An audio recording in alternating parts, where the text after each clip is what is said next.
എന്നെ ഏറ്റവും കൂടുതൽ കണക്ട് ചെയ്ത ഒരു സ്ക്രിപ്റ്റുമായി മാറി. എസ്പെഷ്യലി ഏബിൾഡ് ആയ ആൾക്കാർക്ക് ഡെഫിനറ്റ്ലി അതൊരു മോട്ടിവേഷൻ ആയിരിക്കും ഇനി മുന്നോട്ട് പോകാൻ. എനിക്ക് എപ്പോഴും 500 രൂപ അമ്മ തരാറ്. ഈ ഭാഗം മാത്രം റീൽസ് ആയിട്ട് വരും. മഹിമ തള്ളു.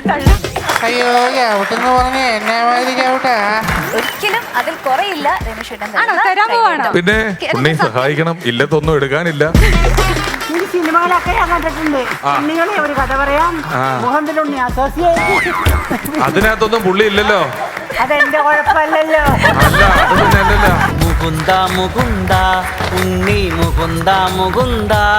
പുള്ളി കണ്ണ് പൊത്തിച്ചിട്ട് കണി കാണിക്കാനെന്ന് പറഞ്ഞ് എവിടെയും കൊണ്ട് കളയായിരുന്നു. ഞങ്ങളുടെ സിനിമ ജയ് ഗണേഷ് ഇതുപോലെ ഇൻസ്പയറിംഗ് ആയ സ്പെഷ്യലി ഏബിൾഡ് ആയ ഒരാളുടെ കഥയാണ് പറയുന്നത്.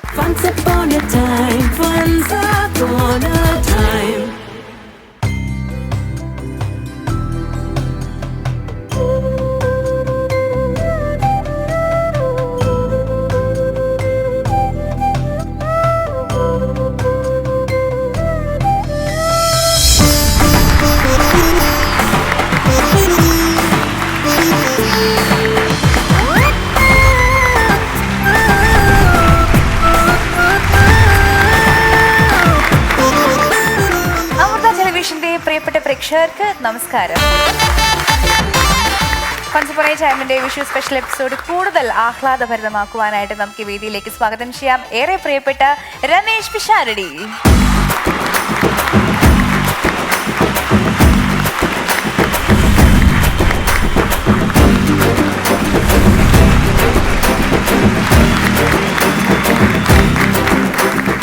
പലതുകൊണ്ടും വിഷു നമുക്ക് പ്രിയപ്പെട്ടതാണ്. വിഷു പലതിൻ്റെയും തുടക്കമാണ്. ഒരുപക്ഷെ ഒരു 4 കൊല്ലങ്ങൾക്ക് മുമ്പുള്ള ഒരു വിഷുക്കാലത്താണ് ഫൺസ് അപ്പോൺ എ ടൈം എന്ന് പറയുന്ന ഈ ഒരു പരിപാടിയുടെ ആദ്യ ആശയങ്ങൾ ഉതിർന്നു വന്നതും നമ്മളത് പരിപാടി ആലോചിച്ചതും വന്നതുമെല്ലാം. ഒരുപാട് എപ്പിസോഡുകൾ പിന്നിട്ട് പല പല വലിയ ഇവന്റുകളും കടന്ന് ഇന്നത്തെ ഈ വിഷു ആഘോഷത്തിലേക്ക് നമ്മൾ എത്തി നിൽക്കുകയാണ്. വളരെ പ്രിയപ്പെട്ട സുഹൃത്ത്, നിരവധി സിനിമകളിലൂടെ നമുക്ക് പ്രിയപ്പെട്ട മലയാളികളുടെ വളരെ പ്രിയപ്പെട്ട നായകൻ, ഏറ്റവും ഒടുവിൽ ഇപ്പോൾ പുറത്തിറങ്ങിയ ജയ് ഗണേഷ് എന്ന വിജയ ചിത്രത്തിന്റെ നായകൻ, ഹൃദയപൂർവ്വം ഫൺസ് അപ്പോൺ എ ടൈമിലേക്ക് സ്വാഗതം ചെയ്യുന്നു ഉണ്ണി മുകുന്ദൻ.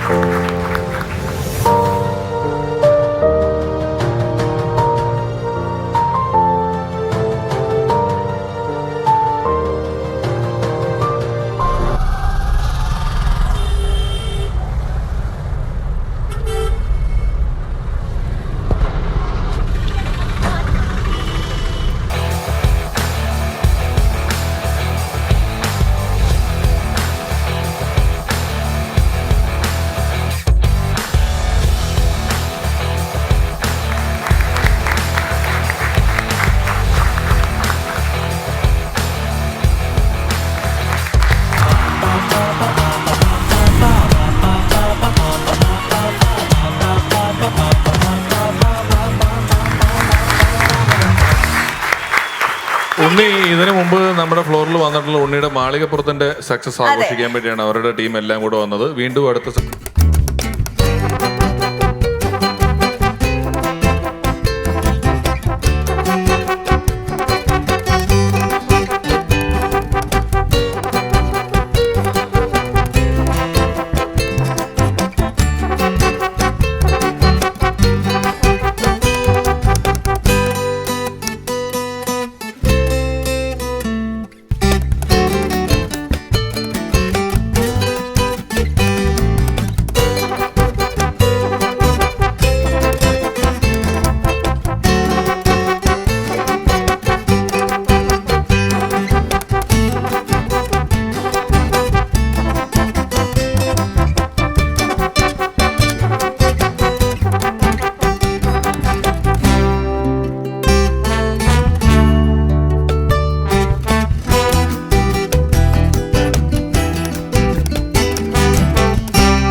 വിഷുവായിട്ട് നമ്മളോടൊപ്പം ഉണ്ണിയുടെ ഇൻട്രോയ്ക്ക് ഇപ്പം ഉണ്ണിയുടെ തന്നെ ജയ് ഗണേഷിലെ പാട്ട് വെച്ച് ഡാൻസ് ചെയ്ത 4 പ്രതിഭകളുണ്ട്. അതിലൊരാൾ ഇപ്പം ജസ്റ്റ് റെസ്റ്റിലേക്ക് പോയി. നമ്മുടെ സുഹൃത്തുക്കളാണ്. പേര് പറയൂ നിങ്ങളുടെയൊക്കെ?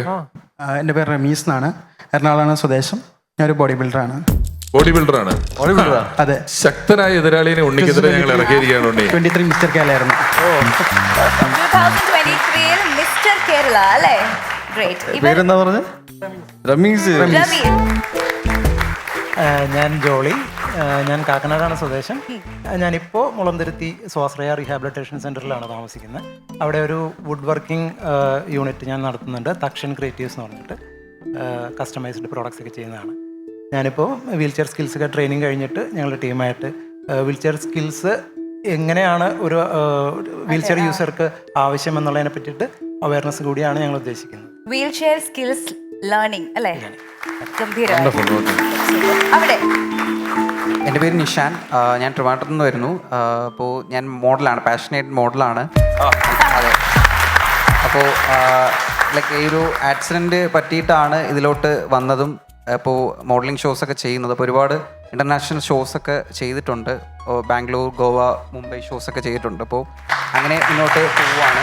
പിന്നെ ഒരു കമ്പനിയിലല്ലാതെ പാർട്ട് ടൈമായിട്ട് വർക്ക് ചെയ്യുന്നുണ്ട്. അപ്പോൾ അതൊരു ലൈവ്ലിഹുഡിന് വേണ്ടിയുള്ള ഒരു കമ്പനിയാണ്. ഈ പാരാപ്ലേജിക് ആയിട്ടുള്ള ഇങ്ങനെ ആക്സിഡൻ്റ് ഒക്കെ പറ്റിയിട്ടുള്ളവരെയൊക്കെ പുറത്തോട്ട് കൊണ്ടുവരിക, അവരെ ആക്റ്റീവ് ആക്കുക. അപ്പോൾ അതിന് വേണ്ടിയുള്ളൊരു മൊബിലിറ്റി വെഹിക്കിളുള്ളൊരു കമ്പനിയാണ് ഈ ഒരു നമ്മുടെ ചെന്നൈ കമ്പനി. ഇപ്പോൾ അവിടെ അതിലും ഒരു വർക്ക് ചെയ്യുവാണ്. Thank you. എക്സലന്റ്. ഈ വീൽ ചെയർ സ്കിൽ ലേണിംഗ് എന്നുള്ള ഈ ഒരു സംഗതിയിലേക്ക് നിങ്ങൾ എങ്ങനെയാണ് എത്തിപ്പെട്ടത്? ആക്ച്വലി ഞാൻ റീഹാബിലിറ്റേഷനിൽ പോയിട്ടാണ്. അവിടെ നമുക്കൊരു ആക്സിഡൻറ്റ് പറ്റി കഴിയുമ്പോൾ അടുത്ത് എന്താ ചെയ്യേണ്ടതെന്നുള്ളൊരു ഐഡിയ ഉണ്ടാവില്ലല്ലോ. അപ്പം നമുക്ക് മാറിയിരിക്കണമെങ്കിലും ഒരാളെ ഡിപ്പെൻഡ് ചെയ്യേണ്ടി വരും. അപ്പോൾ അത് എങ്ങനെയാണ് സ്വന്തമായിട്ട് ചെയ്യാൻ പറ്റുക, അതിൻ്റെ ഒരു ട്രെയിനിങ് ആണ് ഒരു റീഹാബിലിറ്റേഷനിൽ കൊടുക്കുന്നത്. നമ്മുടെ മറ്റ് പല രാജ്യങ്ങളിലും ഹോട്ടലുകൾ അല്ലെങ്കിൽ പബ്ലിക് പ്ലേസസ് എല്ലാം കുറച്ചുകൂടെ വീൽ ചെയർ ഫ്രണ്ട്ലി ആണ്.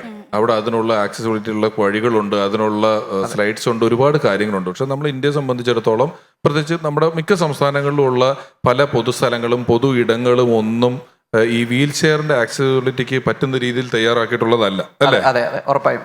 അപ്പോൾ അതുകൊണ്ട് നിങ്ങൾക്ക് പലപ്പോഴും ചെറിയൊരു കടമ്പ ചാടി കിടക്കണമെങ്കിൽ, ഒരു ചെറിയൊരു ഒരടി പൊക്കമുള്ളൊരു സ്ഥലം ചാടി കിടക്കണമെങ്കിൽ വരെ ഇതുമായി ബന്ധപ്പെട്ട് നിങ്ങൾ കുറച്ചുകൂടെ സ്കിൽഡ് ആയിരിക്കണം. ശരിയല്ലേ? തീർച്ചയായിട്ടും അവിടെയാണ് ഇതിൻ്റെ ആവശ്യകത വരുന്നത് തന്നെ. ഇപ്പം ഈ മൂവിയുടെ ഷൂട്ടിൽ തന്നെ ഉണ്ണിയേട്ടൻ തന്നെ ഒരുപാട് എക്സ്പീരിയൻസ് ചെയ്തിട്ടുണ്ടാവും. As A first time wheel chair user എന്തോരം ബുദ്ധിമുട്ടിയിട്ടുണ്ടാവുന്ന? എനിക്ക് ഡെഫിനറ്റ്ലി ഭയങ്കര ബുദ്ധിമുട്ട് തന്നെയായിരുന്നു. ഞാൻ ഈ സിനിമ ചെയ്തപ്പോൾ നമ്മൾ ഒരുപാട് സിനിമകൾ ചെയ്തിട്ടുണ്ട്. ഈ കഥാപാത്രം ചെയ്തതിന് ശേഷം വ്യക്തി എന്ന നിലയിൽ ഒരുപാട് മാറ്റങ്ങൾ എന്നിൽ വന്നിട്ടുണ്ട്, to be very honest. And എൻ്റെ സങ്കടം എന്താണെന്ന് വെച്ചാൽ അഗെയിൻ ഒരു സിനിമ, ഒരു കഥാപാത്രം മുന്നിൽ വന്നപ്പോഴാണ് എൻ്റെ ചിന്തകൾ തന്നെ ആക്ച്വലി ഇങ്ങനെയൊക്കെ സംഭവിക്കുന്നുണ്ടല്ലോ സൊസൈറ്റിയിൽ. ബിക്കോസ് നമ്മുടെ സൊസൈറ്റി മൊത്തത്തിൽ എൻജിനീയർഡ് ആൻഡ് ഡിസൈൻഡ് ഒരു എന്താ പറയുക സോ കോൾ നോർമൽ സ്പേസിൽ നിൽക്കുന്ന ആൾക്കാർക്ക് വേണ്ടിയിട്ടായിപ്പോയി. ബുദ്ധിമുട്ടുകൾ ഒരുപാടുണ്ടായി. ബട്ട് ഐ ഫീൽ ദാറ്റ് എനിക്ക് അതിൽ നിന്ന് എൻ്റെ മെൻ്റൽ സ്ട്രെങ്ത് ഒരുപാട് കൂടിയിട്ടുണ്ട്. Because I totally understand. Because ഞാനിപ്പോൾ ഇങ്ങനെ നിൽക്കുകയാണ്, ബ്രോ ബോഡി ബിൽഡിങ്ങിലാണ്. എനിക്കറിയാം ഞാൻ എടുക്കുന്ന 25 kgs നിങ്ങൾ എടുക്കുന്ന 25 kgs ഒന്നാണെന്ന്. അപ്പോൾ നമ്മുടെ വ്യത്യാസമൊന്നുമില്ല. ഈ കഥാപാത്രത്തിന് വേണ്ടിയുള്ള തയ്യാറെടുപ്പുകൾ എത്ര നാൾ അതിനു വേണ്ടിയുള്ള പ്രയത്നങ്ങൾ ചെയ്തു? How it was? അത് actually more of an emotional and mental സ്പേസിലാണ് ഇതിൻ്റെ ഒരു പ്രിപ്പറേഷൻ ഉണ്ടായത്. എന്തോ ഞാൻ കുറച്ചും കൂടി ഈസിലി എനിക്ക് വീൽ ചെയർ മാനുവർ ചെയ്യാൻ എന്നെ കൊണ്ട് സാധിച്ചു. മേ ബി എൻ്റെ സ്പോർട്സ് ബാക്ക്ഗ്രൗണ്ട് കൊണ്ട് ഞാൻ അത് കുറച്ചും കൂടി എളുപ്പത്തിൽ എനിക്ക് ചെയ്യാൻ സാധിച്ചു. ബട്ട് ഇതിൻ്റെ writing was one of the best thing. I mean ഞാൻ ഒരുപാട് സ്ക്രിപ്റ്റിൽ വർക്ക് ചെയ്തിട്ടുണ്ട്. ബട്ട് ഐ തിങ്ക് എന്നെ ഏറ്റവും കൂടുതൽ കണക്ട് ചെയ്ത ഒരു ക്യാരക്ടറും ഒരു സ്ക്രിപ്റ്റുമായി മാറി. ഏകദേശം 28-29 ഡ്രാഫ്റ്റ് ഞാൻ തന്നെ വായിച്ചിട്ടുണ്ട്. So the more emotionally it was written, it was easier for me to grasp. പിന്നെ എനിക്ക് എൻ്റെയും ഒരു താല്പര്യം ഉണ്ടായിരുന്നു ഈ സിനിമ ഏറ്റവും നല്ല രീതിയിൽ ചെയ്യണം. ഈ കഥാപാത്രം ഒരു പാത്തോ അല്ലെങ്കിൽ ഒരു തോറ്റുപോയ വ്യക്തിയുടെ കഥയായി മാറി പോകരുത്. സിനിമ കണ്ടുകൊണ്ടിരിക്കുന്ന സ്പെഷ്യലി ഏബിൾഡ് ആയ ആൾക്കാർക്ക് ഡെഫിനറ്റ്ലി ഇതൊരു മോട്ടിവേഷൻ ആയിരിക്കും ഇനി മുന്നോട്ട് പോകാൻ. So in that sense I was totally involve. അപ്പോൾ എളുപ്പം തന്നെയായിരുന്നു ചെയ്യാൻ.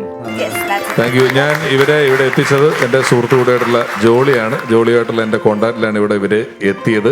നമ്മുടെ സമയത്തിനനുസരിച്ച് അവരുടെ സമയം മാറ്റിവെച്ച് എത്തി. Thank you very much. നിങ്ങളുടെ ഫുൾ ടീമിനും ഞങ്ങളുടെ ഹൃദയപൂർവ്വം നന്ദി. Thank you.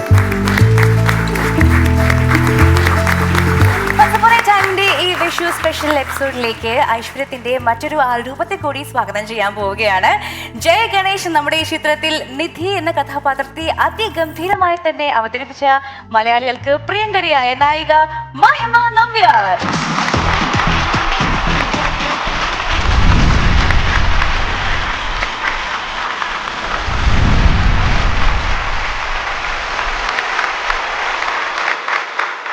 മഹിമ, hi, welcome. Thank you so ഇവിടെ മച്ച്. നിധിയായിട്ടാണോ എത്തിയിരിക്കുന്നത്, മഹിമയായിട്ടാണ് എത്തിയിരിക്കുന്നത്? മഹിമയായിട്ടാണ് എത്തിയിരിക്കുന്നത്. എല്ലാവരുടെ കൂടെയും വിഷു സെലിബ്രേറ്റ് ചെയ്യാൻ മഹിമയായിട്ടാണ് എത്തിയിരിക്കുന്നത്. അടിപൊളി. First of all congratulations. അതായത് വളരെ ചുരുങ്ങിയ ദിവസങ്ങൾ കൊണ്ട് തന്നെ ഇതൊരു ബ്ലോക്ക് ബസ്റ്റർ ഹിറ്റായി മാറിയിരിക്കുകയാണ് ജയ ഗണേഷ്. അപ്പോ ഈ ചിത്രത്തിന് കിട്ടുന്ന ഓരോ കയ്യടികളും തീർച്ചയായിട്ടും പ്രേക്ഷകർക്ക് കൂടി അർഹതപ്പെട്ടതാണ്. കാരണം പ്രേക്ഷകർ ഇതിനോടൊപ്പം തന്നെ അവരെ നെഞ്ചിലേറ്റ് കഴിഞ്ഞിരിക്കും നിങ്ങളുടെ ചിത്രത്തെ. എന്താണ് എനിക്ക് പറയാനുള്ളത്? ഒരുപാട് സന്തോഷമുണ്ട്. ജയഗണേഷ് സിനിമയുടെ സ്ക്രിപ്റ്റ് എനിക്ക് തോന്നുന്നു ഒരു 5 മിനിറ്റിലായിരിക്കും ആദ്യം എനിക്ക് രഞ്ജിത്ത് സർ പറഞ്ഞു തന്നെ. എനിക്ക് പേഴ്സണലി ഭയങ്കര ഇഷ്ടമുള്ള ഡയറക്ടറാണ്, ഭയങ്കര സെൻസിബിളായ ഒരു ഡയറക്ടറാണ്. അപ്പം സർ 5 മിനിറ്റ് പറഞ്ഞപ്പോൾ തന്നെ എനിക്കത് കേട്ടപ്പോൾ തന്നെ എനിക്ക് ഭയങ്കര ഒരു ഗൂസ് ബം മൊമെന്റ് ആയിരുന്നു. എനിക്ക് തോന്നുന്നു തിയേറ്ററിൽ ഈ സിനിമ കണ്ടിറങ്ങി എല്ലാവർക്കും അതേ ഒരു എക്സ്പീരിയൻസ് തന്നെ ആയിരിക്കും എന്ന് ഞാൻ വിശ്വസിക്കുന്നു. ഇങ്ങനെ ഒരു സിനിമയുടെ ഭാഗമാവാൻ പറ്റിയതിലും ഒരുപാട് പേരെ ഇൻസ്പയർ ചെയ്യുന്ന ഒരു കോണ്ടന്റിന്റെ ഭാഗമാവാൻ പറ്റിയതിലും എനിക്ക് ഒരുപാട് സന്തോഷമുണ്ട്. കാണാത്തവര് തീർച്ചയായും പോയി സിനിമ കാണുക. തീർച്ചയായിട്ടും, ഓഫ് കോഴ്സ്, എല്ലാവരും മഹിമയ്ക്ക് ഇന്നോളം കിട്ടിയിട്ടുള്ള ഏറ്റവും വലിയ തുക വിഷു കൈ നീട്ടം എത്ര രൂപയാണ്? വിഷു കൈ നീട്ടം ഏറ്റവും വലിയ തുക എനിക്ക് അല്ല, ഇവിടെ സാർ ഇഡി റൈഡിന് വേണ്ടി ഒന്നും ചോദിക്കുവല്ല, അറിയാൻ വേണ്ടി ചോദിക്കുകയാണ്. അത് എത്ര തന്നെ ആണെങ്കിലും പറഞ്ഞോളൂ, ഒരിക്കലും അതിൽ കുറയില്ല. രമേശ് തരാൻ പോവാണോ? പിന്നെ പിന്നില്ലേ, ഉണ്ണി സഹായിക്കണം. ഇല്ലത്തൊന്നും എടുക്കാനില്ല. ഉണ്ണി മുകുന്ദൻ ഫിലിംസിന്റെ ലാഭത്തുനിന്ന് ഒരു 10% വിഷു കൈ നീട്ടായിട്ട് കൊടുക്കാൻ. കഴിഞ്ഞ വർഷം വിഷുവിന് അമ്മ എനിക്കൊരു ശ്രീകൃഷ്ണന്റെ ഒരു കുഞ്ഞു വിഗ്രഹം തന്നായിരുന്നു. സ്വർണ്ണത്തിലായിരുന്നോ? അല്ല, ഞാൻ വിലന്ന് ഏറ്റവും വിലപ്പെട്ടെന്ന് ഉദ്ദേശിച്ചത് സ്നേഹത്തിന്റെ ഒരു വെയിറ്റേജ് ആണ് ഞാൻ ഉദ്ദേശിച്ചത്. അപ്പൊ എനിക്ക് തോന്നുന്നു എനിക്ക് ഏറ്റവും വാല്യുബിൾ ആയ എന്റെ വിഷു കൈനീട്ടം എന്ന് പറയുന്നത് അതായിരിക്കും. ഞാൻ കാശിന്ന് എടുത്ത് ചോദിച്ചു കേട്ടോ, എന്നാലും അവരെന്നെ മറിച്ച് 500 രൂപ അമ്മ തരാറ് ചെറുപ്പം തൊട്ടേ. ചെറുപ്പം തൊട്ട് 500 കിട്ടുന്നുണ്ടല്ലേ? ഓ,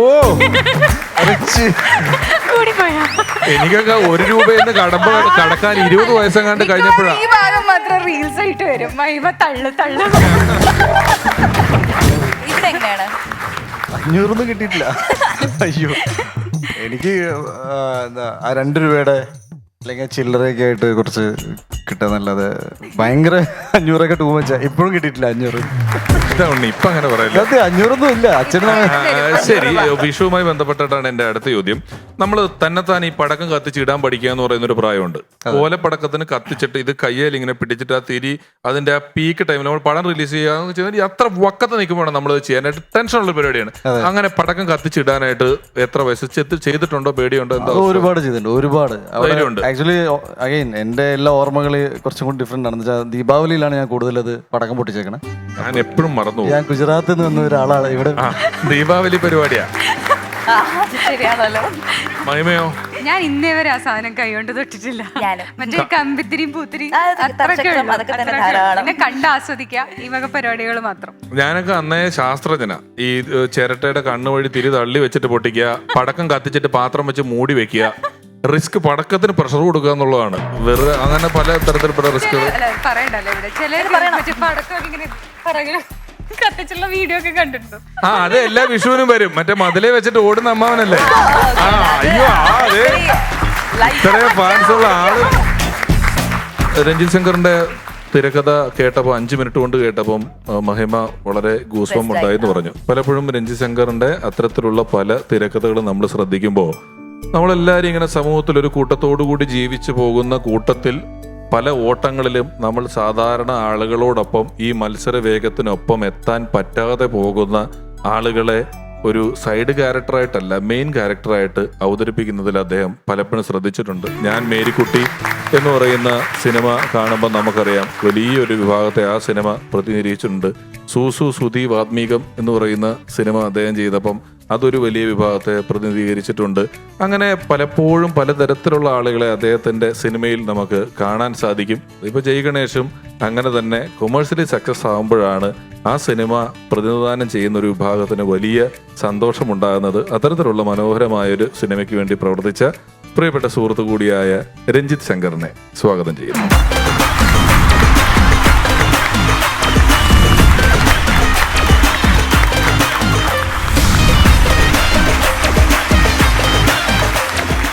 ജഗണേഷ് ഇപ്പോൾ റിലീസ് ചെയ്തു, എല്ലാവരും കണ്ടു. അപ്പോൾ ആദ്യം തന്നെ പ്രേക്ഷകരോട് വലിയൊരു നന്ദിയാണ് പറയാനുള്ളത്. കാര്യം നമ്മൾ ഒരുപാട് റിസ്ക് എടുത്ത് ചെയ്തൊരു സിനിമയാണ് പല രീതിയിൽ. കാരണം ഇപ്പോൾ ഞാൻ നേരത്തെ വിഷു എന്ന് പറയാലോ അല്ലേ? പറയാം, വിഷു ആ സിനിമകളിൽ നിന്ന് ഈ സിനിമകളുടെ വ്യത്യാസം, ആ സിനിമകൾ കുറേയും കൂടെ ഒരു ഇമോഷണൽ ജേർണി മാത്രമാണ് ഈ ക്യാരക്ടേഴ്സിൻ്റെ. ജഗണേഷ് കണ്ടവർക്കറിയാം, അത് ബേസിക്കലി ഒരു ഭയങ്കര ഫാസ്റ്റ് പേസ്ഡ് ആയിട്ടുള്ള ഒരു ആക്ച്വൽ ഒരു സിനിമയിലെ, ഒരു കമേഴ്ഷ്യൽ സിനിമയിലെ ഒരു ഹീറോ ചെയ്യുന്ന എല്ലാ കാര്യങ്ങളും ചെയ്യുന്ന ഒരാളാണ്. അപ്പോൾ അതുകൊണ്ട് തന്നെ അങ്ങനത്തെ ഒരു സിനിമ നമുക്ക് അവതരിപ്പിക്കുമ്പോൾ അതിൻ്റെതായിട്ടുള്ളൊരു ടെൻഷൻ ഉണ്ടായിരുന്നു. അത് വിജയിച്ചതിൻ്റെ ഒരു സന്തോഷം. വളരെ ത്രില്ലിംഗ് ആയിട്ടുള്ള ഒരുപാട് സീക്വൻസുകളുണ്ട്. അതെല്ലാം പലതും സിംഗിൾ ഷോട്ട്സിലേക്ക് എടുത്തിട്ടുള്ളതാണ്. അപ്പോൾ അത് എൻ്റെ പരിപാടി ഹെൽപ്പായിട്ടുള്ളൊരു, ഞാനിപ്പോഴാണ് ഓർത്ത് സിംഗിൾ ഷോട്ട് എന്ന് പറഞ്ഞപ്പോൾ ചില സീക്വൻസ് കണ്ടവരുണ്ട്.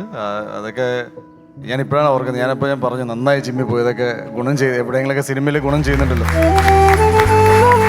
നിധി എന്ന കഥാപാത്രത്തിൽ മഹിമയുടെ ഫേസ് കണ്ടത് എപ്പോഴാണ്? ഇതിൽ നിധി എന്ന് പറഞ്ഞ ക്യാരക്ടർ ഞാൻ ടീസർ കണ്ടിട്ട് മഹിമ എനിക്കൊരു മെസ്സേജ് അയച്ചപ്പോൾ ഞാൻ തിരിച്ചൊരു റിപ്ലൈ അയച്ചായിരുന്നു. കാരണം നമുക്കിത് ഭയങ്കര ഈസി ആയിട്ട് തോന്നും, പക്ഷേ അത് വേറെ ആൾ ചെയ്താലേ അതിൻ്റെ ഡിഫറൻസ് അറിയുള്ളൂ എന്നുള്ളത്. മഹിമയുടെ എനിക്ക് തോന്നിയത്, മഹിമയുടെ basically educational background, she is very educated. മഹിമയുടെ ഒരു തിങ്കിങ്, ആശയങ്ങൾ, അതെല്ലാം ഈ ക്യാരക്ടറിന് ഭയങ്കര ഹെൽപ്പ് ചെയ്തിട്ടുണ്ട്. അത് ചെയ്ത് കണ്ട് നമുക്ക് ഓക്കെ ആയിട്ട് തോന്നും. ഓക്കെ ആയിട്ട് തോന്നി കഴിയുമ്പോൾ അത് കുഴപ്പമില്ല എന്ന് തോന്നാണ് എൻ്റെ വിജയം. അത് ബിക്കോസ് വേറൊരാൾ ചെയ്യുമ്പോഴാണ് ഇത് അത്രയും കോംപ്ലിക്കേറ്റഡ് ആയിരുന്നല്ലോ എന്ന് നമുക്ക് മനസ്സിലാവും. ഏതൊരു പഠിച്ചിട്ടുണ്ട്? പോസ്റ്റ് ഗ്രാജുവേഷൻ ഇംഗ്ലീഷ് ലിറ്ററേച്ചർ കഴിഞ്ഞു. നാഷണൽ എലിജിബിലിറ്റി ടെസ്റ്റിന് പ്രിപ്പയർ ചെയ്തുകൊണ്ടിരിക്കുകയാണ്. നമ്മൾ ഇന്നത്തെ എപ്പിസോഡ് കുറെ കാര്യങ്ങൾ സംസാരിക്കേണ്ടി വരും. എപ്പിസോഡ് അത് പിഷുവിനെ പറ്റി പറയണം. അത് രാമന്റെ തോട്ടം പറഞ്ഞല്ലോ, അതിന്റെ ടേലന്റ് എന്ന് പറയുന്നത് ഞാനും പിഷും കൂട്ടാണ് എഴുതിയത്. പല ഡയലോഗുകളും എനിക്ക് പിഷു പറഞ്ഞു. ഞാൻ ഡയറക്റ്റ് ചെയ്യാൻ തീരുമാനിച്ചതിനകത്ത് ഇദ്ദേഹത്തിന്റെ സ്വാധീനമുണ്ട്. ഡയറക്റ്റ് ചെയ്യുന്ന കാര്യം ഞാൻ ആദ്യം സംസാരിച്ച 2-3 കൂട്ടങ്ങളിൽപ്പെട്ട ഒരാളാണിത്. ഒന്നും നോക്കണ്ട, വടി എടുത്തു അടിച്ചു എന്ന് പറഞ്ഞ ആളുകളുടെ കൂട്ടത്തിൽ ഇങ്ങനെ ഉണ്ടായിരുന്നു അല്ലേ? അപ്പോ കാതലായ ഒരു കഥ, ഗംഭീരമായ മേക്കിംഗ്, ഔട്ട്സ്റ്റാൻഡിംഗ് പെർഫോമൻസുകൾ, ഇതെല്ലാം കൊണ്ട് തന്നെ നമുക്ക് വീണ്ടും ഒരു സൂപ്പർ ചിത്രം തീർക്കുകയാണ് ജയഗണേഷ്. ജയഗണേഷിന്റെ കാസ്റ്റ് ആൻഡ് ക്രൂ നമ്മുടെ ഒപ്പം ഉണ്ട്. ഒരുപാട് സന്തോഷം സർ. അപ്പോൾ അങ്ങോട്ടേക്ക് ഇരിക്കാം. ഞാൻ വിദ്യാഭ്യാസമുള്ള മഹിമ ആദ്യം അങ്ങ് പോവാം. നിങ്ങളുടെ ജിമ്മിൽ പോകുന്നവർ വേറെ പോകും.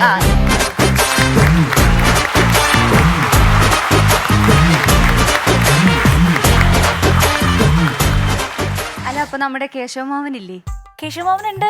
കഴിഞ്ഞ തവണ കേശവമാവൻ ഉണ്ണിയെ പറ്റി മറ്റേ ഗുജറാത്തിൽ നിന്നും വന്നൊരു മലയാളി സ്റ്റാർ ആണ് ഞാൻ എന്ന് പറഞ്ഞൊരു പാട്ട് പാടി ജനകീയ ഹിറ്റായിരുന്നു. ഇത്തവണ എന്തായാലും ഉണ്ണിഭക്തി ഗാനങ്ങളുമായിട്ട് വരാനുള്ള സാധ്യതയുണ്ട്.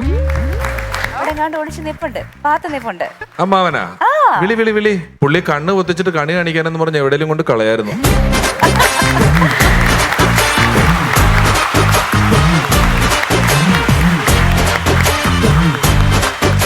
ഹാപ്പി വിഷു. ഹാപ്പി വിഷു. എന്താണ് വിശേഷം? എല്ലാവർക്കും നല്ല ഭയങ്കര സന്തോഷത്തിലാണ്. കാരണം എന്നും സന്തോഷമാണല്ലോ. വല്ലവന്റെ ചിലവി, താമസം, ഭക്ഷണം, വസ്ത്രം, എന്താ കുട്ടിക്കാൻ നിങ്ങൾക്ക് ഒരു കാരണമില്ലല്ലോ. ജയഗണേഷ് കണ്ടാ അമ്മാവ? കണ്ടാന്നാ ഞാൻ 2 പ്രാവശ്യം കണ്ടു. ഇതിൽ അടിപൊളിയായിട്ടുണ്ട് സാറേ, സൂപ്പർ.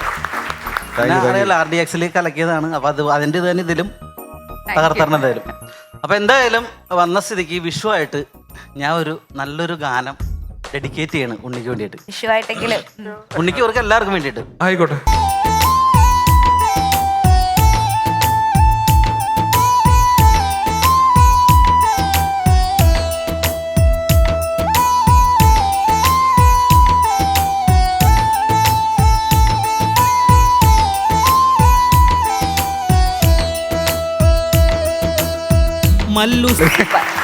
അടിപൊളി, താങ്ക് യു. നല്ല പാട്ടായിരുന്നു. പക്ഷെ ഇനിയിപ്പോ ഇങ്ങനെ വേഷം കൊടുക്കണം. ഷുവർ. എനിക്ക് എന്തായാലും 10ാം വളവ് എന്ന സിനിമയിലേക്ക് ഞാൻ കണ്ട സിനിമയാണ്. അപ്പോൾ ഭയങ്കരമായിട്ട് ഇഷ്ടപ്പെട്ട പെർഫോമൻസ് ആയിരുന്നു. ഞാൻ പപ്പേട്ടനെ വിളിച്ചിട്ട് ഞാൻ ചോദിച്ചിട്ടുണ്ടായിരുന്നു.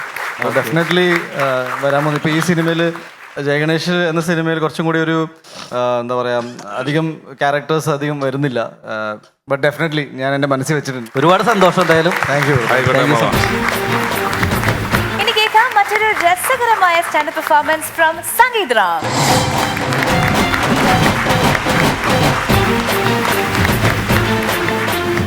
ഞാനിവിടെ ഒരുപാട് എപ്പിസോഡുകളൊക്കെ ചെയ്തിട്ടുണ്ടെങ്കിലും എൻ്റെ ചില സുഹൃത്തുക്കൾ എന്നോട് പറയാറുണ്ട്, ഓ മോനെ മൈസൂർ പാക്കിലും മൈസൂരില്ല എന്ന് പറഞ്ഞ പോലെ കേട്ടാ എൻ്റെ സ്റ്റാൻഡപ്പ് കോമഡിയിൽ കോമഡിന്ന്.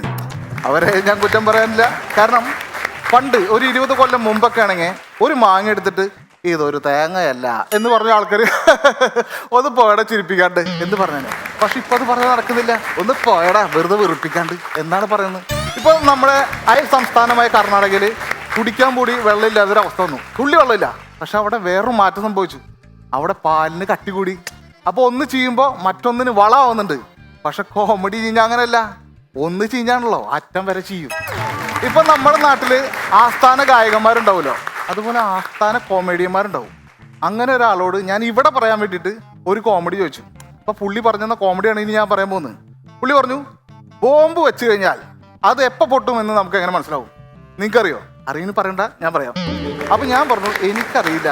അപ്പൊ പുള്ളി പറയാണ്, ഒരു 10 മിനിറ്റ് കഴിഞ്ഞാൽ ടഫോ എന്ന ഒച്ചയോട് കൂടി അത് പൊട്ടും. അപ്പൊ നമുക്ക് മനസ്സിലാക്കാം ബോംബ് വെച്ചത് പൊട്ടുമെന്ന്.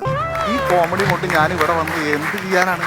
ഇതുകൊണ്ടാണ് പറയുന്നത് തമാശ ഉണ്ടാക്കാന്ന് പറഞ്ഞു കഴിഞ്ഞാൽ ഉത്സയുടെ മഞ്ഞ പൊട്ടാതെ എടുത്ത് കഴിക്കുന്ന പോലെ ഒരു പ്രതിഭാസമാണ് എന്ന്. എൻ്റെ കോമഡി പുരോഗമിപ്പിക്കാൻ വേണ്ടിയിട്ട് എൻ്റെ സുഹൃത്ത് മനോജ് ഇംഗ്ലീഷ് മീഡിയം. യെസ്, അവന് ഒരുപാടൊന്നും ഇംഗ്ലീഷ് അറിയില്ല, ഒരു മീഡിയം ലെവലേ അറിയുള്ളൂ. അവൻ്റെ ഒരു സമാധാനം എന്ന് പറയുന്നത് എനിക്കും മെസ്സിക്കും ഒന്നും ഇംഗ്ലീഷ് അറിയില്ല എന്നുള്ളതാണ്.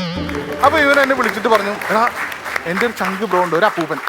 പുള്ളിക്കാരന് അത്യാവശ്യം കൗണ്ടറൊക്കെ അറിയാം. പുള്ളി വന്ന് സംസാരിച്ച് കഴിഞ്ഞാൽ നിനക്ക് എന്തെങ്കിലും കിട്ടും, നീ എൻ്റെ വീട്ടിലേക്ക് വായോന്ന്. അങ്ങനെ ഇവൻ പറഞ്ഞത് കേട്ടിട്ട് ഞാൻ എൻ്റെ വീട്ടിൽ പോലും പറയാതെ ഇവൻ്റെ വീട്ടിലേക്ക് പോയി. വീട്ടിൽ പോലും പറയാതെ പോയി കഴിഞ്ഞാൽ എന്നെ അന്വേഷിക്കില്ലേ എന്ന് നിങ്ങൾക്ക് തോന്നാം. ഒരാളും അന്വേഷിക്കില്ല. പക്ഷെ 10-500 വീട്ടിൽ കാണാതായി കഴിഞ്ഞാൽ ആദ്യം അന്വേഷിക്കുന്നത് എന്നെ ആയിരിക്കും. അങ്ങനെ ഞാൻ ഇവൻ്റെ വീട്ടിൽ പോയി. നാട്ടിലിറങ്ങി ബസ് ഇറങ്ങിയപ്പോൾ ഇവനെ വിളിച്ചപ്പോൾ ഫോൺ എടുക്കുന്നില്ല. ടെൻഷനായി.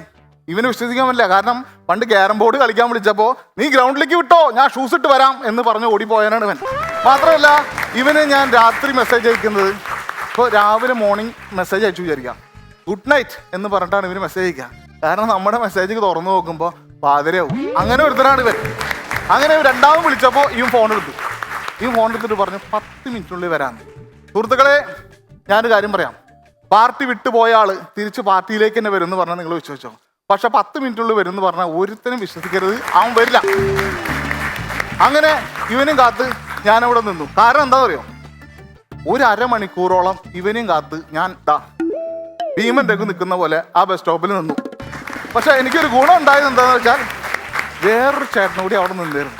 പുള്ളിയെ കണ്ടാൽ അറിയാം പുള്ളിയാണ് ആ നിയോജക മണ്ഡലത്തിലെ MP എന്ന്. MP മീൻസ് മണിയമ്പ്ര പുരുഷോത്തമനല്ല, മദ്യപാനി. അപ്പൊ പുള്ളിയുടെ നിപ്പ് കണ്ടാൽ പുള്ളി ഒരു മുണ്ട് എടുത്തിട്ടുണ്ട്.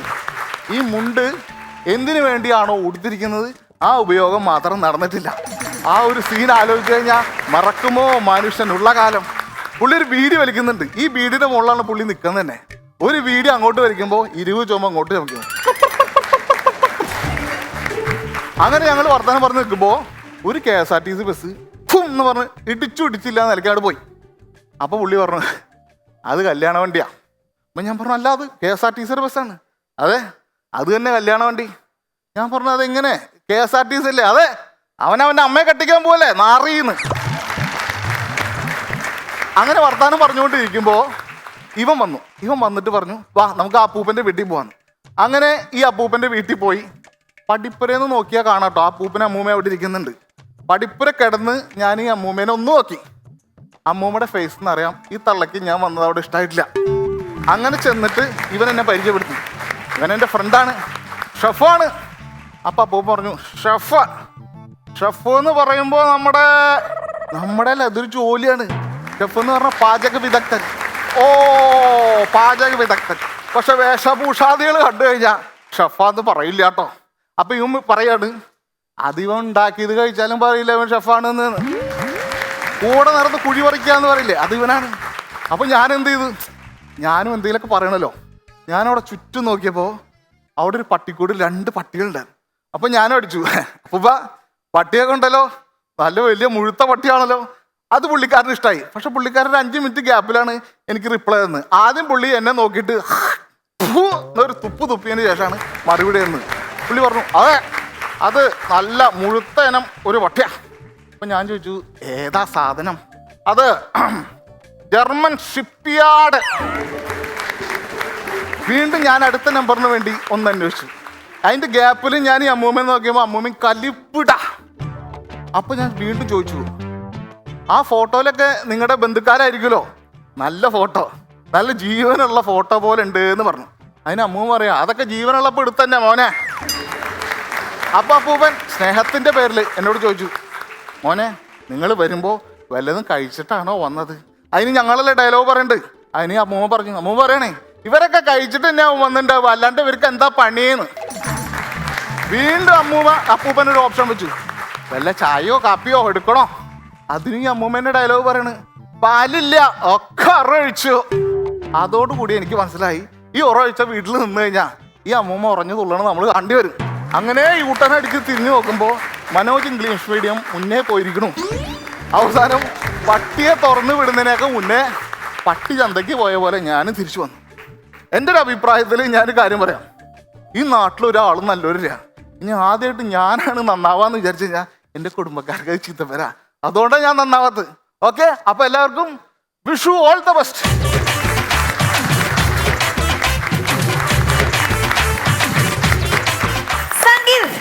അങ്ങനെ 6 മാസത്തെ ഇടവേളയ്ക്ക് ശേഷം ഇന്ദുചൂടൻ വീണ്ടും വന്ന് കലക്കിയിരിക്കുകയാണ്. അടിപൊളി, സൂപ്പർ പെർഫോമൻസ്, അടിപൊളിയായിരുന്നു രമേശേട്ടാ. സംഗീതം അതിഗംഭീരമായിരുന്നു. അതിഗംഭീരം എന്ന് പറഞ്ഞാൽ അത്രയ്ക്ക് ഗംഭീരമായിരുന്നു പ്രകടനം. ഒരുപാട് നല്ല നർമ്മങ്ങൾ ഉണ്ടായിരുന്നു. എനിക്ക് ആ ഒരു വീട്ടിൽ ചെന്ന് കയറിയിട്ട് ഇങ്ങനെ പരിഹാസങ്ങളുടെ ഒരു നിര ഇങ്ങനെ വൺ ടു വണ്ണായിട്ട് വന്നുകൊണ്ടിരുന്ന സ്ഥലമൊക്കെ ഗംഭീരം. ഇവരൊക്കെ ചിരിച്ചു മറിയായിരുന്നു. അത്ര നല്ല പ്രകടനമായിരുന്നു. നന്നായിരുന്നു, എനിക്ക് ഇഷ്ടപ്പെട്ടു എല്ലാ കോമഡികളും. Good job, all the best. സംഗീതം അടിപൊളിയായിരുന്നു കേട്ടോ. സീരിയസ്ലി ഒരുപാട് നല്ല തമാശകൾ, ഒത്തിരി ചിരിച്ചു. Keep it up and well done, super. Happy Vishu. Freedom on wheels എന്ന കൂട്ടായ്മയിലെ കലാകാരന്മാരാണ് നമ്മോടൊപ്പം വേദിയിലുള്ളത്. അതിൽ നമ്മുടെ ജോമറ്റ് ഇതിനു മുമ്പ് സ്റ്റാൻഡപ്പ് കോമഡി നമ്മുടെ വേദിയിൽ അവതരിപ്പിച്ചിട്ടുണ്ട്. അപ്പോൾ സ്വാഗതം എല്ലാവർക്കും. ഒരു 12 വർഷമായി ഇതുപോലെ വീൽ ചെയറിലിരിക്കുന്നവരെ കൂട്ടിയിട്ട് സംഗമങ്ങൾ നടക്കുന്നു. ആ സംഗമങ്ങളിൽ ഇതുപോലെ കഴിവുള്ള കലാകാരന്മാർ ചിലപ്പോൾ വന്ന് പാട്ട് പാടാറുണ്ട്. അങ്ങനെ ഒരു യാദൃശികമായിട്ടൊരു പാട്ട് കേട്ടപ്പോഴാണ് ഇതുപോലുള്ള കലാകാരന്മാരുണ്ടെന്ന് മനസ്സിലായത്. അപ്പോൾ തീർച്ചയായിട്ടും നമ്മളവരെ പുറം ലോകത്ത് എത്തിക്കുക, അല്ലെങ്കിൽ മുഖ്യധാരയ്ക്ക് എത്തിക്കുക എന്നുള്ള ഒരൊറ്റ ചിന്ത ഉണ്ടായിരുന്നുള്ളൂ. അവിടുന്ന് ആ 12 വർഷത്തോളം തുടങ്ങിയതാണ് ഇന്ന് ഈ വേദി. 500 വേദികൾ കഴിഞ്ഞു ഫ്രീഡം ഓൺ വീൽസ് ഈ സംഘടന ഗാനമേള ട്രൂപ്പായിട്ടും നാടകമായിട്ടും. കൂടാതെ ഇന്ത്യയിലെ ആദ്യത്തെ വീൽ ചെയർ നാടകം ഛായ എന്ന് പറഞ്ഞിട്ടൊരു നാടകം, ഇന്ത്യയിൽ തന്നെ ആദ്യത്തെ വീൽ ചെയർ നാടകം സുവർണ ടീച്ചേഴ്സിൻ്റെ കീഴിൽ ഞങ്ങളാണ് വേദിയിൽ എത്തിച്ചത്. അത് ശരിക്കും പറഞ്ഞാൽ സൂര്യ ഫെസ്റ്റിവൽ അതിൽ വരെ 3ാമത്തെ സ്റ്റേജിൽ പോയി കളിക്കാൻ സാധിച്ചു. ഗംഭീരമായി. എനിക്ക് ജസ്റ്റ് കട്ട് ചെയ്യാണ്, എനിക്ക് ഉണ്ണീനെ പരിചയമുണ്ട്. തീർച്ചയായിട്ടും ഉണ്ണി ഞങ്ങളുടെ സെക്രട്ടറിയാണ്. നമ്മൾ UMF ഞാൻ ഈ സിനിമ ചെയ്തപ്പോൾ ഞാൻ പറഞ്ഞല്ലോ, എൻ്റെ വ്യക്തി ജീവിതത്തിൽ എന്നെ ഒരുപാട് മാറ്റങ്ങൾ വരുത്തിയൊരു സിനിമയുമാണ്, കഥാപാത്രമാണ്. എന്തെങ്കിലുമൊക്കെ ചെയ്യണമെന്ന് ആഗ്രഹം ഉണ്ടായിരുന്നു. അപ്പോൾ എൻ്റെ കമ്പനി ഉണ്ണിമുന്തൻ ഫിലിംസ് ഞങ്ങൾ ഒരു 100 വീൽ ചെയറുകൾ ഈ അടുത്തായിട്ട് ഡൊണേറ്റ് ചെയ്തിട്ടുണ്ടായിരുന്നു. അതിൽ ഫ്രീഡം ഓഫ് വീൽസ് പെർഫോം ചെയ്തിട്ടുണ്ടായിരുന്നു. ഞങ്ങൾ ഉണ്ണീനെ കോൺടാക്ട് ചെയ്ത് നിങ്ങളെ സൈൻ ചെയ്തിട്ടുണ്ടായിരുന്നു. ഗംഭീര പെർഫോമൻസാണ്. ഒരുപാട് സന്തോഷമുണ്ട് നിങ്ങളുമായിട്ട് നമുക്ക് കൊളാബറേറ്റ് ചെയ്യാൻ പറ്റിയതിലും. ഇനിയും ഒരുപാട് അവസരങ്ങൾ ഫ്രീഡം ഓൺ വീൽസിന് ലഭിക്കട്ടെ. ഡെഫിനറ്റ്ലി ഈ സിനിമയുടെ വിജയം അതിനൊരു വലിയൊരു തുടക്കം തന്നെ ആകട്ടെ. Okay, thank you so much. ഞാൻ മാർട്ടിൻ, എൻ്റെ വീട് നെട്ടൂരാണ്, എറണാകുളം ജില്ലയിൽ തന്നെ. മരട് മുനിസിപ്പാലിറ്റിയിൽ ഇങ്ങനെ ആപ്ലിക്കേഷനൊക്കെ എഴുതി കൊടുത്ത് ജീവിക്കുന്ന ഒരാളാണ്. ചേച്ചിയുടെ പേര്? എൻ്റെ പേര് ധന്യ, മൂവാറ്റുപുഴയാണ് വീട്. ഞാനിപ്പോൾ വില്ലേജ് ഫീൽഡ് അസിസ്റ്റൻ്റ് ആയിട്ട് ടെമ്പററി പോസ്റ്റ് വർക്ക് ചെയ്യുന്നു. പേര്? എൻ്റെ പേര് സജി, സ്വദേശം വാഗമണ്ണാണ്. നിങ്ങളെപ്പോലെ ഇത്രയും ഇൻസ്പയറിംഗ് ആയ ആൾക്കാരെ മീറ്റ് ചെയ്യാനും നിങ്ങളുടെ എക്സ്പീരിയൻസ് ഷെയർ ചെയ്യുമ്പോൾ അത് കേൾക്കാനും പറ്റിയതിൽ ഒരുപാട് സന്തോഷം, അതിൻ്റെ ഭാഗ്യമായി കാണുന്നു. ഞങ്ങളുടെ സിനിമ ജയ് ഗണേഷ് ഇതുപോലെ ഇൻസ്പയറിംഗ് ആയ സ്പെഷ്യലി ഏബിൾഡ് ആയ ഒരാളുടെ കഥയാണ് പറയുന്നത്. അപ്പം റിയൽ ലൈഫിലുള്ള സൂപ്പർ ഹീറോസ് ആണ് നിങ്ങളൊക്കെ. അപ്പം നിങ്ങളെ മീറ്റ് ചെയ്യാൻ പറ്റിയത് ഭയങ്കര ഇൻസ്പയറിംഗ് ആയ ഒരു കാര്യമാണ് എന്നെ സംബന്ധിച്ചിടത്തോളം. So thank you so much for coming here and നിങ്ങളുടെ എക്സ്പീരിയൻസ് ഷെയർ ചെയ്യുന്നതിനും നിങ്ങളുടെ ഈ സംരംഭം ഫ്രീഡം ഓൺ വീൽസ് എന്നുള്ള ഈ സംരംഭത്തിനെ പറ്റി സംസാരിച്ചതിനും താങ്ക് യു സോ മച്ച്. നമസ്കാരം. എല്ലാവരെയും കാണാനും പരിചയപ്പെടാനും സാധിച്ചതിൽ ഒരുപാട് സന്തോഷം. നമസ്കാരം സാർ. ഞാൻ ശരിക്കും പറഞ്ഞ ഈ സിനിമയുടെ തിരക്കഥ എഴുതുന്ന സമയത്ത് നിങ്ങളെ നേരിട്ട് കാണാൻ ആ സമയത്ത് എനിക്ക് പരിചയമില്ലായിരുന്നു. എനിക്ക് പരിചയമുള്ള 2-3 വ്യക്തികളോട് ഞാൻ ഒരുപാട് ഡീറ്റെയിൽ ആയിട്ട് സംസാരിച്ചിട്ടുണ്ടായിരുന്നു. ഭയങ്കര ഇൻസ്പയറിംഗ് ആണ് നിങ്ങളെ കാണുന്നതും നിങ്ങളുടെ ജീവിതത്തിൽ മുന്നോട്ട് പോകുന്നതും. അപ്പോൾ നിങ്ങൾ ഏറ്റവും നമ്മുടെ ഒരു സാധാരണ ജീവിതത്തിൽ നമ്മുടെ ജീവിതത്തിന് ഭാഗമാക്കുക എന്നുള്ളതാണ് നമ്മളുടെയൊക്കെ ഉത്തരവാദിത്വം. അപ്പോൾ അതിൽ നമ്മളെ കൊണ്ട് പറ്റുന്ന തീർച്ചയായിട്ടും നമ്മൾ ചെയ്യുന്നതായിരിക്കും. ജോമറ്റെ അഴിച്ചുവിടി. ജോമറ്റെ ഇങ്ങനെ കത്തി നിൽക്കുകയാണെന്ന് എനിക്ക് മനസ്സിലായി. ജോമറ്റിന് എന്തൊക്കെയോ എനിക്ക് കാണിക്കാനുണ്ട്. ചെറിയ മിമിക്രി. പൊളിക്കും. അപ്പൊ നമ്മുടെ ജയ ഹേ എന്ന് പറഞ്ഞ സിനിമയിലെ ബേസിലിന്റെ അമ്മയായിട്ട് ആ ക്യാരക്ടർ ചെയ്ത മനോഹരമാക്കി ചെയ്ത കുടശനാട് കനകം. അയ്യോ അടിയൊന്നുമല്ല, ചവിട്ടല്ലായിരുന്നോ ചവിട്ട്? അയ്യോ ചവിട്ടെന്ന് പറഞ്ഞ എന്നാ മാതിരി ചവിട്ടാ? എന്റെ ചെറുക്കൻ്റെ ആ പെണ്ണെടുത്ത് ചവിട്ടിയിട്ടേ അപ്പോഴത്തെ ഗിരിജാട പറപ്പിന്ന് പിറകിക്കോട്ട് വന്നു. അടുത്തായിട്ട് നമ്മുടെ സജി ഒരു മിമിക്രി. സജി ചേട്ടാ എന്തോ ഞാന് നമ്മുടെ അരിസ്റ്റോ സുരേഷ് ചേട്ടനൊന്ന് അനുകരിച്ചു. വെറൈറ്റിയോട് വെറൈറ്റിയാണ് പൊട്ടിച്ചോണ്ടിരിക്കുന്നത്. എങ്ങനെയുള്ള ഒരു പാട്ടോടുകൂടി അദ്ദേഹത്തിന്. നീ ഞങ്ങളുടെ കണ്ണിന്റെ കണ്ണല്ലേടി പെണ്ണാളേ, നീ ഞങ്ങളുടെ ചങ്കിന്റെ ചങ്കല്ലേടി പെണ്ണാളേ, നീ ഞങ്ങളുടെ കണ്ണിന്റെ കണ്ണല്ലേടി പെണ്ണാളേ, നീ ഞങ്ങളുടെ ചങ്കിന്റെ ചങ്കല്ലേടി പെണ്ണാളേ. അയ്യോ സാറേ, ചൊറിയുന്നു സാറേ, ഒന്ന് അഴിച്ചു വിടും സാറേ, പ്ലീസ് സാറേ. നീ ഏത് വിഷു വന്നാലും ഞാൻ ചട്ടിയിട്ട് പുറത്തിറങ്ങത്തോളൂ സാറേ. അയ്യോടാ, എന്നാടാ കണ്ടോടാ. Thank you. ഇനി നമ്മുടെ രമേശ് ചേട്ടൻ്റെയും ഉണ്ണിച്ചേട്ടൻ്റെ ഒക്കെ ബെസ്റ്റ് ഫ്രണ്ടായ ബാലച്ചേട്ടൻ്റെ സ്വണ്ടെന്ന്. ബാലയോ? ദൈവമേ, നീ എന്താ കാണിക്കേ? അപ്പൊ ഞാൻ പൊട്ടനാ ഇത്രയൊക്കെ സെഞ്ഞിട്ടിരിക്കുന്ന ഞാൻ പൊട്ടനാ? സി സന്തോഷ്, ഞാനൊരു കാര്യം പറയട്ടെ, കള്ളത്തനം പറയരുത്, സീരിയസ്ലി. ചേട്ടാ, നമുക്ക് വിഷു വരുമ്പോഴത്തേക്ക് ഓർക്കാൻ പറ്റുന്ന വലിയൊരു സിനിമയാണ് മീശ മാധവൻ. അതിൻ്റെ അകത്തെ ആ കൊച്ചിങ്കനീഫയും ജഗതി ചേട്ടനും തമ്മിലുള്ള ആ കോമ്പിനേഷൻ സീൻ കണ്ടു നോക്കാം. പിള്ളേർ കടച്ചത് കുറച്ച് എത്ര കടച്ചോ? വാ കാണിച്ചു തരാം. കൊണ്ടുവന്നിട്ടുണ്ടോ? അതിന് വലിയ ഭാരമൊന്നും ഇല്ലല്ലോ. കേസ് കൊടുക്കണം പിള്ളച്ച. അതിന് നാട്ടിൽ പോലീസ് നിയമമൊന്നുമില്ലേ? തിരുവനന്തപുരത്തേക്ക് വിളിച്ചു ചോദിച്ചാലോ? Thank you. അപ്പൊ നമ്മുടെ ഒരു പിന്നണി ഗായകൻ ജാസിർ സാറിന്റെ ശബ്ദം ഒന്ന് അങ്ങനെ ഇരിക്കാം. അഴകാലില മഞ്ഞ ചരടില് പൂത്താലി, മഴവില്ലിൻ കസവുലയും മുകിൽ പുടവ ചുറ്റി, കുന്നിമണിക്കൊല്ലു സണിഞ്ഞ് വയൽ കിളി വരവായി, കുറുനീല പടർപ്പിനുള്ളിൽ കുളിർമൊഴി ഒഴുകി, ഏഴഴകായി എൻ കനവിൻ ചെമ്മ നിന്നാണം, പൊൻകനവിൻ താഴ്വരയിൽ ചെമ്പകപ്പൂമഴ. അടുത്തതായിട്ട് നമുക്ക് നമ്മുടെ ഈ അടുത്ത കാലത്ത് നമ്മൾ വിട്ടുപിരിഞ്ഞ നമ്മുടെ വലിയൊരു നേതാവ് ഉമ്മൻചാണ്ടി സാറിനെ അങ്ങനെ നോക്കാം.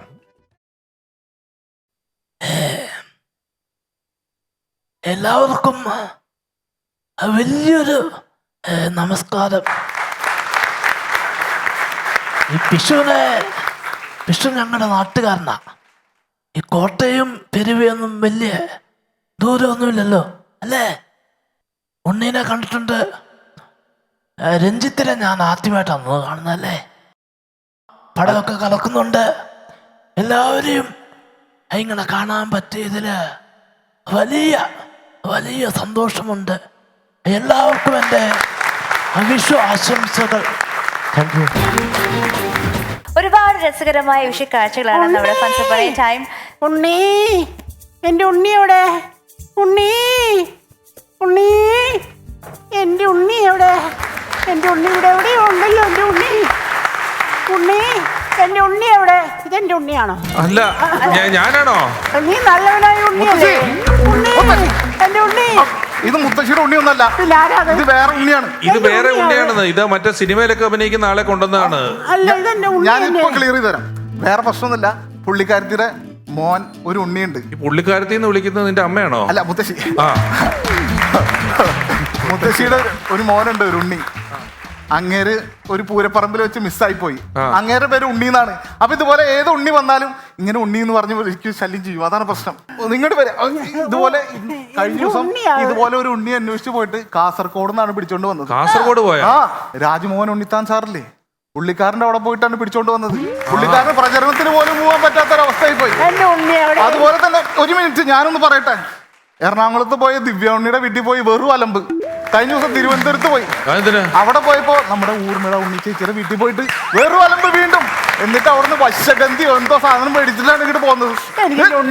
അത് നിങ്ങളുടെ ഉണ്ണിയല്ല, അത് വേറെ ഉണ്ണിയാണ്. ഞാൻ പറഞ്ഞുതരാം, ഇപ്പൊ ക്ലിയർ ചെയ്ത് തരാം സാർ. അതായത് ഇത് നല്ലവനായ ഉണ്ണി, അത് ഉണ്ണി മുകുന്ദൻ, നല്ലൊരു നടനാണ്. ഇത് മുത്തശ്ശിയുടെ ഉണ്ണിയല്ല, അത് മുത്തശ്ശിയുടെ ഉണ്ണിയല്ലെന്ന്. ഇന്നാൾ ഞാൻ ഇത് നടക്കുകയല്ല കേട്ടോ. ഈ അമ്മൂമ്മയുടെ ശല്യം കാരണമാണ് ഉണ്ണിമേനോ മദ്രാസിൽ പോയി താമസിക്കുന്നത്. ഇവിടെ ഒരു പരിപാടി നടക്കുന്നില്ല. ഒരു മിനിറ്റ് രമേശ് ചേട്ടാ, വേറൊരു പ്രശ്നം കൂടി ഉണ്ടായി. കഴിഞ്ഞ ദിവസം ഇവിടുത്തെ അടുത്തൊരു പള്ളിയുണ്ട്, അവിടെ പോയിട്ട് ഉണ്ണിയേശുവിനെ എടുത്തോണ്ട് വന്നിട്ട് നാട്ടുകാർ മുഴുവൻ എന്നെ എടുത്തിട്ട് പരിമാറിയാണ്. അത് നീ പൊന്നും കുറിച്ച് കണ്ടിട്ടില്ല അതിനെ പിടിച്ചത്.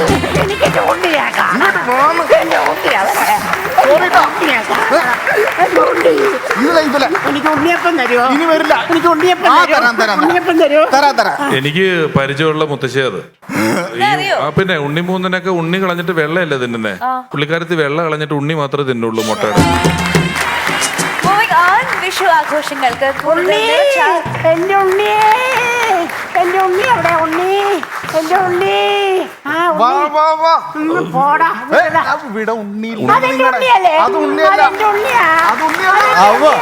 അതെ അതെ അതെ, ഞാൻ വരാം. മുത്തശ്ശി മുത്തശ്ശി മുത്തശ്ശി മുത്തശ്ശി എന്റെ ഉണ്ണി. മുത്തശ്ശി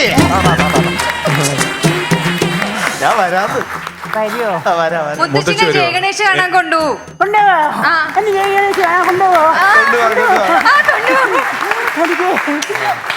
ഉണ്ണിയപ്പം മേടിച്ചു തന്നെ. എനിക്ക് സിനിമകളൊക്കെ ഞാൻ കണ്ടിട്ടുണ്ട്.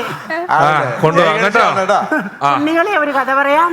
മുഹമ്മദ് ഉണ്ണി അസോസിയേറ്റ്. അതിനകത്തൊന്നും പുള്ളി ഇല്ലല്ലോ. അതെന്റെ കുഴപ്പമല്ലല്ലോ.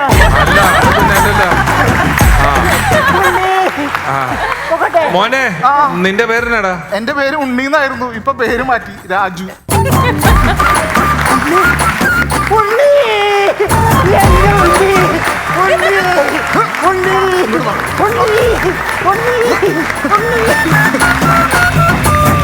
കാക്കിക്കുള്ളിലെ കലാഹൃദയം എന്നൊക്കെ പറയുന്ന പോലെ ആ വെള്ള ചുരിദാറിനുള്ളിലെ ഗായികയെ നമ്മൾ ഒരിക്കലും തിരിച്ചറിയാതെ പോകരുത്. മഹിമ പാട്ട് പാടണം, തീർച്ചയായിട്ടും പാടണം പ്ലീസ്. മഹിമ എങ്ങനെ കണ്ടുപിടിച്ചു? ഞാൻ കണ്ടുപിടിച്ചത് ഒരു പാട്ട്.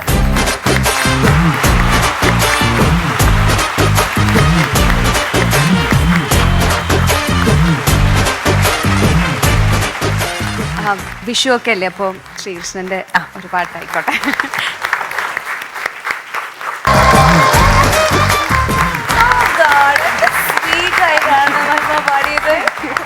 Thank you so much, thank you. ഇത് ഗാനമേള നയിക്കുന്ന ആള് തന്നെ അല്ലേ? ഗംഭീരായിരിക്കുന്നത്. മഹിമ വളരെ നന്നായിരുന്നു, സൂപ്പർ പാട്ടായി കേട്ടോ, അതിഗംഭീരം.